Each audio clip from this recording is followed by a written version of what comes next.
In the heart of San Francisco, the award-winning Mozzeria bustles with activity, serving up Naples-certified Neapolitan pizza fresh from a 2,200-kilogram wood-fired oven. But when customers sit down, some of them admittedly get a little surprised when their server turns out to be deaf. So how was ordering? That's where we found out. It wasn't hard. I mean, we just pointed on the menu and then wrote down anything extra on a piece of paper, but it was cool. Peking duck pizza is our signature pizza. Owner Melody Stein has not only created this one-of-a-kind signature pizza, but also one of the only deaf-owned and completely deaf-staffed restaurants in the United States. Born in Hong Kong, her family opened Chinese restaurants in China and the U.S. She dreamed of starting her own restaurant, but faced a cold reality when the culinary school she applied to called her mother. They said, well, we can't accept this application. And my mom asked why. And they explained, what if we are yelling because we have a large pot of soup? They were afraid I'd get hurt, and they were worried about the liability. They did not even want to discuss possible solutions.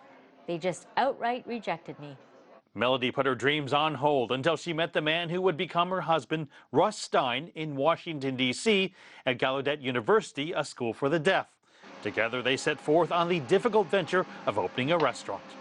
Whether you are applying for a permit or a license, many people have never met a deaf person. They did not know how to speak with us. Even though I brought a pen or paper, I would ask them to write. Then maybe I'd have a simple question. They would not even read the paper and would continue talking to me.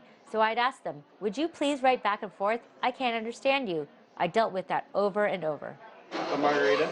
The Steins persevered and now run a restaurant with a welcoming environment for deaf and non-deaf customers.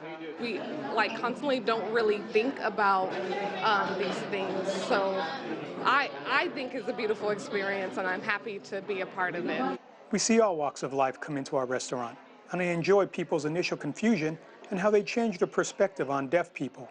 They came in here with one small thought, and when they left, their perspective shifted. One person wrote and thought we were Italian people gesturing, and they didn't realize that we were really deaf. If you go to another country, you may not know their language. They may not know English. What do?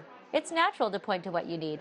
My husband went to China, and he does not know Chinese, so he just points at what he needs. And even with an all-deaf staff, there's no problem in taking orders over the phone. Through the use of this video relay service, they get almost a simultaneous translation when the call comes in. It also allows them to understand the emotion and expression behind the call. Melody originally hired both deaf and non-deaf staff with the idea of building a bridge. But with 70% of deaf people either unemployed or underemployed, she changed her thinking. In the first couple of months, a hearing person who got a job here decided it was different to work with deaf people. They decided to apply for another job, and they got a job right away. I was shocked to see that. That made me realize a hearing person can get a job in a second, and deaf people work for years and years to get their first job. The Steins decided Mozzeria would become a teaching restaurant for the deaf community. It was very hard to find a job. I applied everywhere and I had no luck. Fortunately, I was hired here 3 years ago and I've really enjoyed it. Backed by a several million-dollar investment from the Communication Service for the Deaf Social Venture Fund, the Steins will soon be opening an even bigger Mozzeria in Washington, D.C., close to Gallaudet University where they met. The Steins hope to further showcase the value in hiring deaf employees, who often have unique abilities to read their customers and use their hands to both communicate and create. Mark New, CGTN, San Francisco.